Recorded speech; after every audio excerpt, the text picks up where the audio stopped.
On Tech News Today, Google announces a dongle that turns any TV into a Chromebook.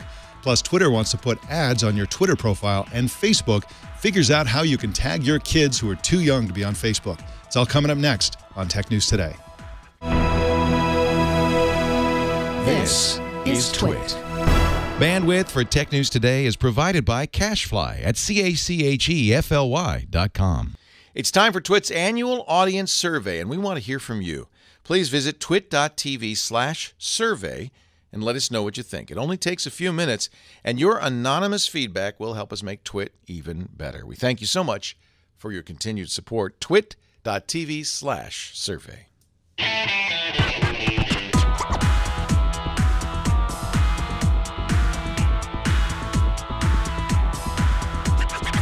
This is Tech News Today for Wednesday, April 1st, 2015. This episode is brought to you by Prosper. Prosper is a peer-to-peer lending marketplace that connects people who are looking to borrow money with those who have money to lend. Visit prosper.com/twit and receive a $50 Visa gift card when you get a loan. Tech News Today is the show where we talk about the tech news with the journalists who report it. Welcome to the show. My name is Mike Elgan. Our co-anchor today is Jason Hiner, Global Editor-in-Chief of Tech Republic and Global Long-Form Editor of ZDNet at CBS Interactive and the editor of his long title. Welcome to you, Jason. Thank you. Glad to be here, Mike. Always. I'm glad you're here now. It's April 1st, of course, April Fool's Day. And I'm sensing a kind of an odd phenomenon online on the social networks. There seems to be a lot of people dissing April Fools in general, and several publications have sworn they're not going to participate in any way. What has happened to the esteem that people used to hold April Fool's Day in?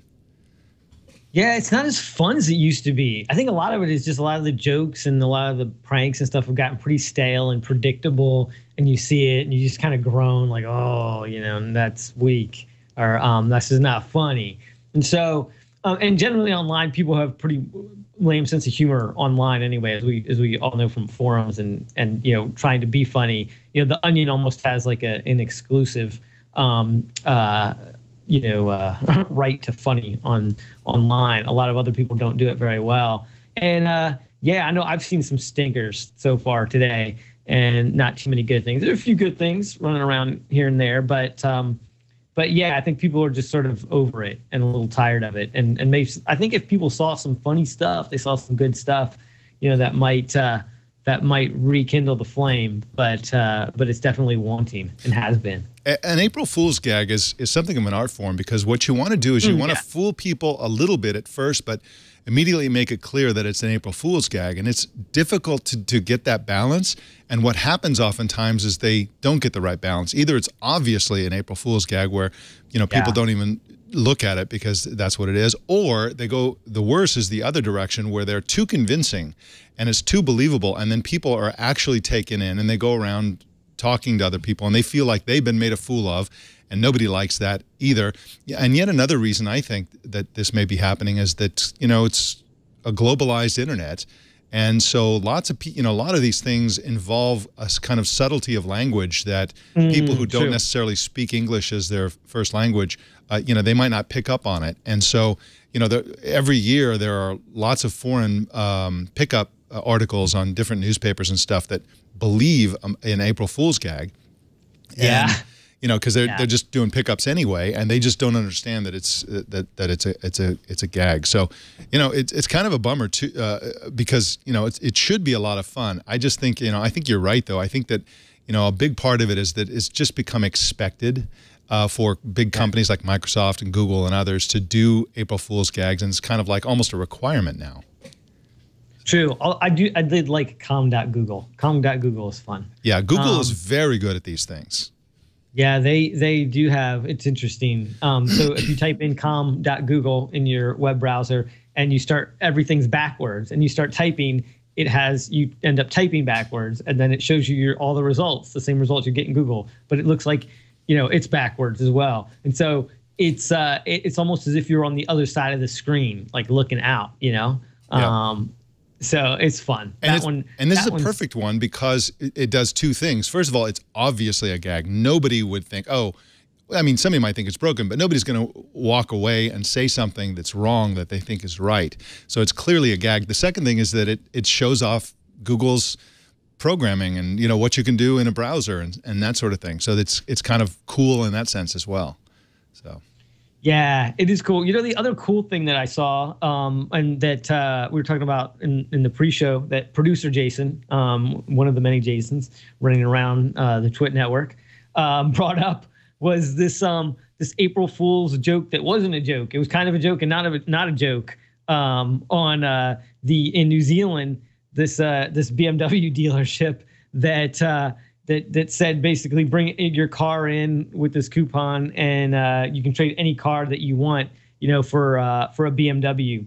And you know, nobody really believed it and maybe didn't even laugh at it. And like one person actually came in and tried to do it, and they actually did it. They traded in.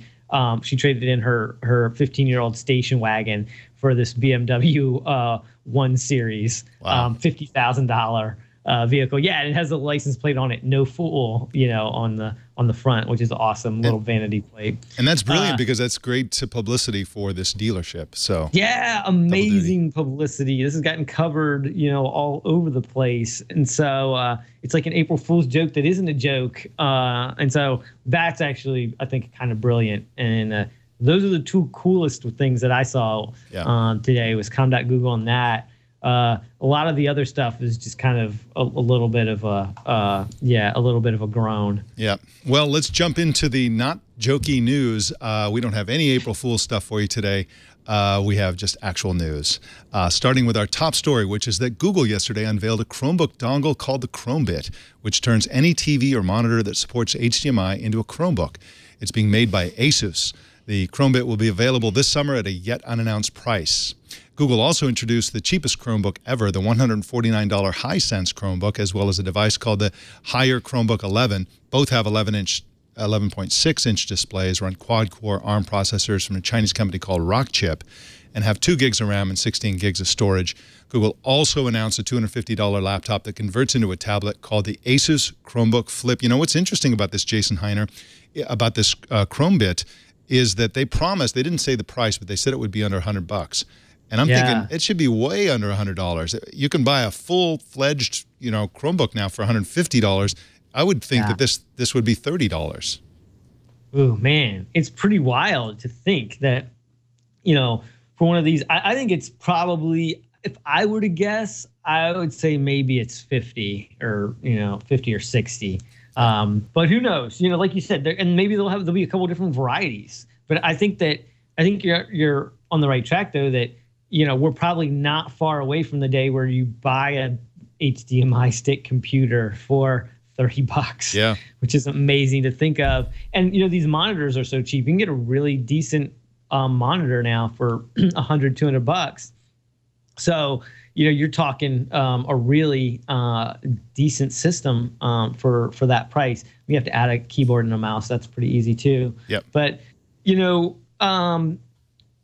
I think they're on the right track with this stuff. I see more and more professionals that I know using TV monitors, good ones, decent ones, as their desktop monitor, using these TVs, you know, as their desktop monitor. And so this is a really good idea to sort of take a decent TV. There's some really nice panels you can get for $100 and $200 now too. And you can always find a TV like that in a hotel room too. It's probably the most secure way to use hotel room Wi-Fi is to use a Chromebook anyway. So this could be great. You can bring a little fold-up keyboard, and little wireless mouse, and you basically don't even have to pack a carry-on bag. You know, exactly. It's kind of a great development. Yeah, I think it's a really great development, and it does. You can potentially have a desktop-like experience even on the road, like you're saying, which is an interesting concept as well. So. Yeah, I think it's a great idea, and I think you know, hats off to them for doing it. And I do see Chromebooks gaining some traction. Yeah. Now, I've recommended Chromebooks to a couple of people for the first time over the past year. People that I know that all they need to do is, you know, they want to get on the web, they want to check their email, and they want to get on Facebook. For people like that, you know, in a certain demographic, like Chromebook is exactly what they need. Like it boots fast. They don't have to worry about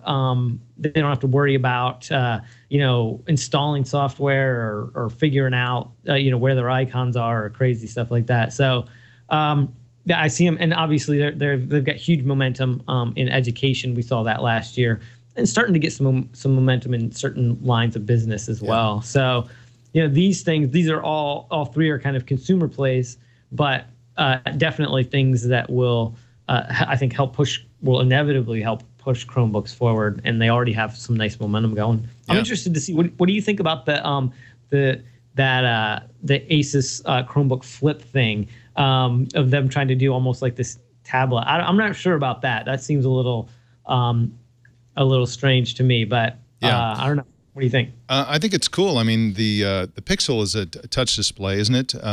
Yeah. So I think for people who want Chromebook, I think that's a reasonable thing, and at $250, that's still really, really cheap. The other thing that just occurred to me is that I can see us using a lot of Chrome bits here at TWiT. We have monitors everywhere, and we always have. I could basically turn this monitor right here into a device. We use Google Docs for the show. And basically, anybody who's hosting a show could just plug it in. This is going to be a great thing, I think, for lots of people doing surprising things. Got some more news for you in a sec, but first, I want to talk about Prosper. Prosper is the place, the modern way, for you to borrow money, because it's not a bank where you go and ask for a loan. It's not borrowing money from a relative. Those are terrible ideas. This is the new way to borrow money, because you do it from somebody who wants to invest in you. You can borrow up to $35,000 in as few as 5 days, and you get a low fixed rate loan. You can fix up your house, you can start a new business, whatever it is you need a loan for. Or here's the best idea ever. Instead of racking up more debt on credit cards, you can pay off the debt that you already have using a loan from Prosper.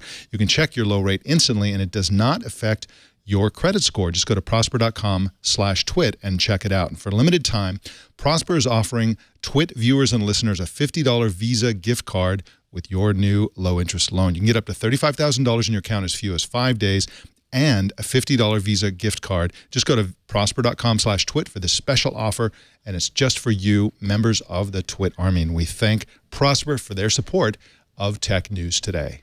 Well, let's find out what Twitter's doing. A couple of stories from Twitter. Twitter, of course, is an ad-supported network, but now they're testing the placement of ads on user profiles. Recode's Kurt Wagner joins us to talk about it. Welcome to you, Kurt. Hey, what's up, guys?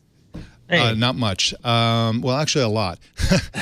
Where would these ads be placed exactly? Would they be on the user profile to be viewed by the person's own? Would I see ads on my profile, for example? So the ads are going to show up in your stream of tweets. So if I were to go to your profile, Mike, I would see all the tweets that you have compiled over the years. And about 3 or 4 tweets down, there would be kind of a promoted tweet, which is the signature ad unit that Twitter has. And it'd be broken out from the rest of your tweets, but it would be right there in your stream. You wouldn't, if you go to your own profile, you would not see these ads. But if you go to my profile, you might. And I want to throw out there, this is just a test for right now, or at least Twitter calls these things tests, but what that means is they're just experimenting with this with a very small percentage of their user base. So you're not necessarily going to see it for everybody right away, but it is indicative of how they're kind of thinking about advertising moving forward, and ultimately what may happen if they decide to roll this out to everybody. Now, would these be contextual? Would they be based on either the user activity or the subject matter in the tweets, do you think? So they're targeted for the person who views them. So if you come to my profile, you would see a tweet that might appear in your stream anyway. So it's going to be targeted to the user. And because of that, right now these ads are only appearing for logged in Twitter users, because otherwise, if I don't have a Twitter account and I go to your profile, they don't know who I am. They're not going to be able to target me. So right now it's just going to be people who have Twitter accounts and who are logged in. Of course, in the future, I would think that these ads would expand so that even people coming to your profile who don't have a Twitter account might see that ad. And that's a big deal for Twitter, because they've spent a lot of time trying to figure out, how do we make money from all these people who see tweets but don't have Twitter accounts? Because if you think about it, there are tweets everywhere. There's tweets on ESPN, there's tweets on CNN. We see a lot of Twitter content, but they need to figure out a way to make money from people who don't have Twitter accounts, which is the majority of people out there. Interesting, interesting. Now, these ads will not appear on verified profiles. At least they're not appearing on the tests. Can you tell us what that's all about? Is this going to be the policy going forward?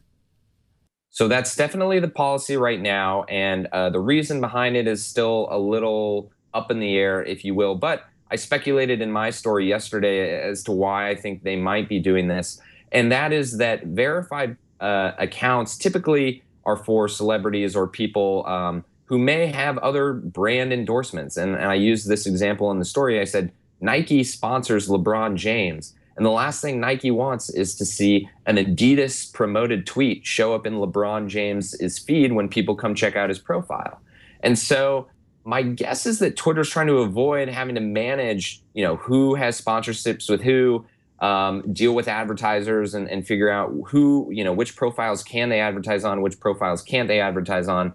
So I think for now, excluding verified accounts is just the simplest way to avoid any of those kinds of issues. That being said, I would think they're missing out on some good opportunities, because who do people want to come check out? They want to check out the verified users, those people who are celebrities or musicians or whatever it may be. So we'll see if they change that down the road. But for right now, verified profiles are excluded from this test. Kurt, this made me think of two things. One was, could there be an opportunity for them to use this as a way to drive people to potentially premium accounts? If you didn't want ads to run on your profile, I'm kind of wondering if they could offer, a premium account. And one of the things is you don't get any ads on your profile. You get extra analytics. That's something they kind of offer already. And you get a couple other things. And so, and maybe you get a special little, chiclet, like the verified chiclet on there, kind of like they do on LinkedIn, that gives you so I wonder your thoughts on that. And then the other one along with that is, I wonder if for verified profiles, if they might let you opt in potentially eventually and say, yes, I have a verified profile. I'm willing for you to let you run ads on mine, but it'd be some kind of rev share where you get, if you're a verified profile and they do it, you get, whatever, a certain small percentage, kind of like you do on YouTube right now. So would love your thoughts on those two things. Those are two really interesting thoughts, and I guess I'll address the first one, which would be the premium account. Yeah. I would be a little bit surprised if that happened. I feel like part of the benefit of Twitter is that it is kind of this open, and anyone can join the conversation, right? They're trying to connect everybody, and I feel like if they add a more expensive account where you're kind of incubating yourself from the negative parts of Twitter, the ads and whatnot, it would rub users the wrong way. And the other issue is that they're already giving these benefits, like the analytics and the no ads on profiles, to verified users. So they would have to essentially take that away from their probably their most influential user base, and then say, oh, and I'm sure LeBron James might be a bad example, but hey, LeBron, unless you pay $12.99 a month, we're going to continue to, we're going to start advertising on your page. I'm not sure that would go over well with that group. As for the second part of your question, remind me what the second question so was. Offering you the option, if you are a verified profile, if you have a verified profile, to give some rev share. To say, you can use my account to put ads on my account, but give me some kind of rev share. That's a really interesting idea. I would imagine that these users would be interested in that, especially those who get a lot of activity coming to their profile. Why not make a little extra money at the same time? The one thing is that a lot of these, I believe a lot of verified users already have these kinds of deals with the companies that they work with, right? Like they tweet out a product from an endorsement partner or whatever it may be. They're already kind of getting paid for this kind of stuff. So they may just, maybe the money is already good enough that they don't want to have to deal with that. And that's an intriguing idea, though. To be honest with you, I haven't thought about that till you brought it up. So I don't really have an idea of where Twitter is in terms of thinking about that, but I like the idea. This is the first time I've ever wanted to be verified. I haven't been verified. I've been a member since 2007. I have 27,000 followers. I've tweeted 27,000 tweets and still not verified. What's the deal, man? I know. You guys are both verified. I'm jealous now that there's ads involved. Recode's Kurt Wagner joins Recode's Kurt Wagner's at recode.net.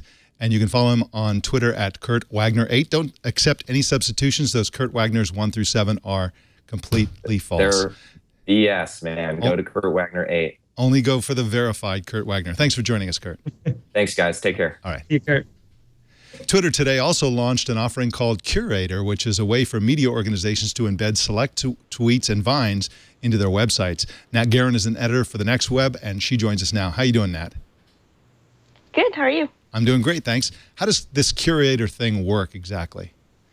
So basically what you get is a client where you can search for different topics, such as, say, April Fool's or April Fool's Day, whichever hashtag you'd like. And you get a stream of tweeters who are just talking about the topic. And you can narrow down to, tweeters between this demographic, based on the age or gender or location.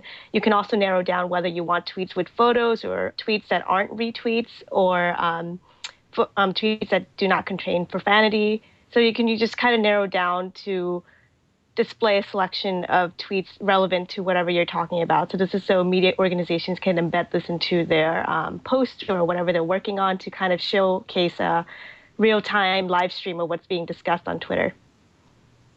So now, why do you think that Twitter's doing this only to media organizations and not more widely, with bloggers and maybe even freelancers and that kind of crap? I think they're just trying to test with media organizations just because they have a bit more authority on what they can show. I guess if they're trying to showcase this on something that's like on a national organization, they just want this to be a bit more official and more authorized and just making sure that all the right tweets are kind of getting aired in national places. So, we see a lot of tweets on a lot of live events such as political elections or MTV awards. There's just so many range of things that we see real-time tweets getting shown on now that I think giving media organizations first dibs on working this into their content strategy helps them kind of curate the right content. And once that gets fine-tuned, I think perhaps maybe in the future Twitter will open this to all users. Is there any protection against the inevitable troll attacks that will happen with this? There's always a possibility. You never know. Right now, it seems pretty secure. They're limiting the service to select organizations that are approved by Twitter. So it seems pretty secure for now, but you never know. Twitter gets hacked all the time. All the different organizations get hacked all the time, so we never know. But the good thing is it's being curated in real time, so you can kind of always go in and shut down your account if you are getting hacked so that you're not showing anything weird. And if you do see users kind of trolling your Twitter account with using their hashtag and just typing in things that aren't relevant, you can always kind of block them. So there are preventions, but, nothing on the internet's ever foolproof, I'd say. Especially on Twitter when it comes to trolls. Natt Garun is at thenextweb.com, and you can follow her on Twitter at Natt Garun. That's NattGarun. Thanks for joining us today, Natt. Thanks for having me. All right. U.S. Bankruptcy Court has approved a plan for RadioShack to co-brand most of its 1,740 surviving stores with Sprint. A Delaware bankruptcy judge approved the sale of the stores to the Standard General Hedge Fund, which will keep them open and devote about a third of those stores to Sprint products. Jason Hiner, do you think this is going to damage the Sprint brand now that RadioShack is kind of a tarnished brand? No, I don't think so. I mean, I think RadioShack is kind of a nostalgic brand still. Yeah. I think a lot of people have really good feelings about it, especially of a certain age. And so, that helps. I don't know, in terms of the Sprint thing, I mean, they don't have as good a penetration as, Verizon and AT&T in terms of stores. And so, this probably does help them. They've got some bigger problems they need to deal with, but they do still have. I mean, Sprint still is sitting on this great amount of spectrum that they haven't decided what they're going to do with it. But they're they own as much spectrum or almost as much as Verizon. They own some great spectrum. So they can still do some great things, but they do have some fundamental challenges, especially with sort of backhaul. Anyway, that's getting into some of Sprint's problems. But in terms of, this certainly, I don't think this can hurt Sprint. And I think that, it could potentially help them. And if it does keep RadioShack alive, then and potentially still doing some good stuff, doing some useful services. I mean, they're still a brand that I think a lot of people have a good feeling about. Then yeah, it is kind of a win-win. I mean, RadioShacks have been going downhill for a while, but they do still have, in terms of they look like any other just a small version of any other electronics store, not sort of the real sort of almost like hacker maker space that they used to be. And so I think they would be better off maybe going in that direction, going more and turning it back into more of a hacker maker space kind of brand. So I think that, in terms of would that be better? I think yes, it would be. But for Sprint, it's not going to hurt them. It's only going to help them. Yeah, and of course, RadioShack has to be given credit for they were way ahead of their time, harvesting personal information of visitors long before Facebook ever existed. So even when you're just buying batteries. Well, speaking of Verizon Wireless customers can now opt out of the carrier's controversial super cookies. Verizon says its systems have been changed to prevent a unique identifier called a UIDH from being inserted when customers opt out. In the past, customers had no ability to opt out, and there was concern, Jason Hiner, that this unique identifier could be sort of hijacked for nefarious purposes. And now you can opt out, and when you do opt out, it actually doesn't use that unique identifier. Yeah, it's a good thing. Yeah, definitely. Well, Facebook is rolling out a new scrapbook feature that enables parents to put photos of their kids under the age of 13 in a special photo album, with each child getting his or her own scrapbook. You need to be 13 to use Facebook, but Scrapbook allows parents to tag these non-members. They can be tagged with nicknames or pseudonyms. Let's check out Facebook's video. Scrapbooks are a great new way to keep track of the unforgettable moments and milestones you'll share with your child. With the scrapbook, you can tag photos of your child to create a special collection that grows with your family, from first steps to first days of school. Coming soon, you'll be able to invite family members and friends to subscribe to a scrapbook, so they never miss a moment you choose to share with them. And you are always in control of your child's tag. Parents choose to make a scrapbook, and only they can choose which photos to tag in it. How do you feel about this, Jason? Is this a wonderful thing for parents who want to share pictures of their kids, or is this a way to get kids sort of like, into the Facebook system long before they're old enough to actually sign up? Oh, yeah, it's definitely a way to get kids involved in the Facebook ecosystem as soon as possible.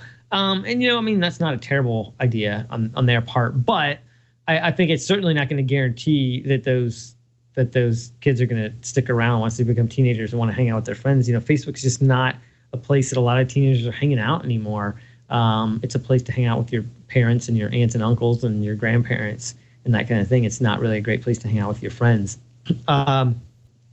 So I don't know that this is going to help, but it's definitely going to help the parent-grandparent crowd on Facebook. They'll love it. It's perfect for them. Yeah, absolutely. Well, in mergers and acquisitions news, Charter Communications announced plans to buy Bright House Networks for $10.4 billion, but only if Comcast's proposed acquisition of Time Warner Cable is approved.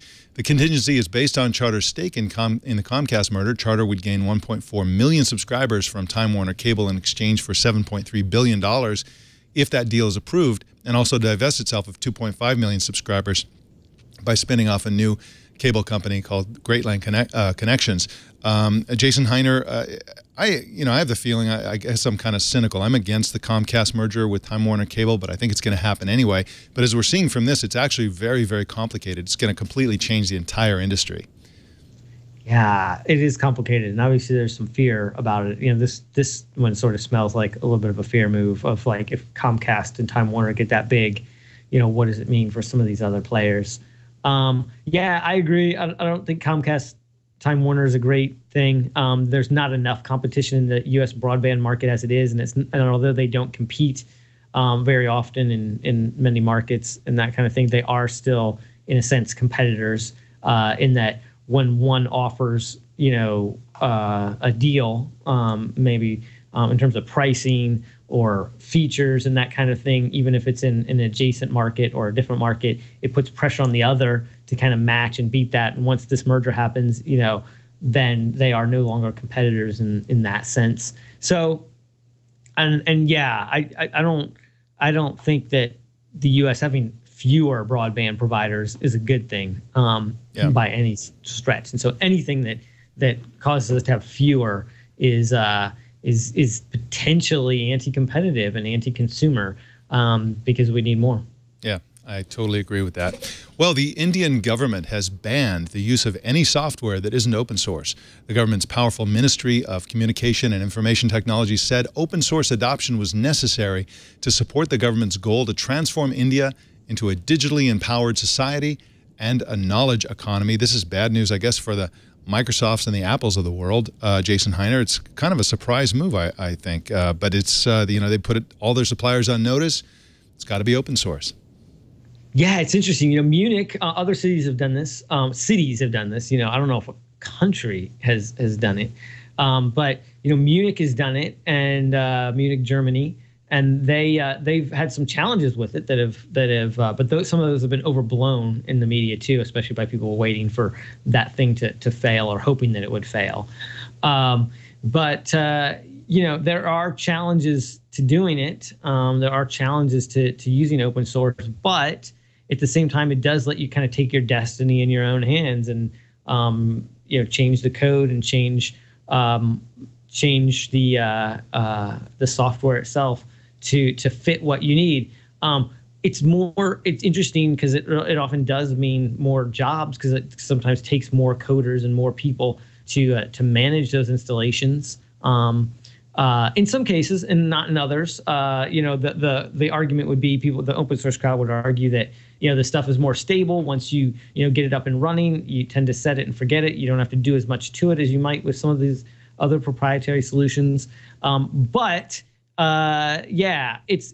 would be huge if this really happens. This would be pretty big. It would maybe be the largest entity in terms of number of people served, government entity that's sort of jumping to open source. And so it would be interesting, and it would certainly, India itself has a big influence on the rest of the world because so much of the coding and product development now is being done there. So it's significant. This is definitely something to watch. Yeah, definitely. Well, in our Insecurity segment, Google has found that 192 ad injecting extensions for the Chrome browser contained malware or involved deceptive practices, and so they're banning those extensions. They learned this in a study conducted by Google in partnership with researchers at UC Berkeley, and the full report will be released May 1st. Something like 5%, Jason Hiner, of the people visiting Google had these sort of evil ad injecting extensions in their browsers. I think this is great that they're weeding them out. Yeah, it is great. I mean, especially in light of what happened with Lenovo and the essentially the crapware that was on there that was inserting ads in people's systems and was also potentially a security liability and all that. It's good to see people taking this kind of thing more seriously, because that was something that was that came to light and made us realize, like, wow, some of these things that are happening in the background on some of the stuff that we're installing is really pretty nefarious. Yes, it absolutely is.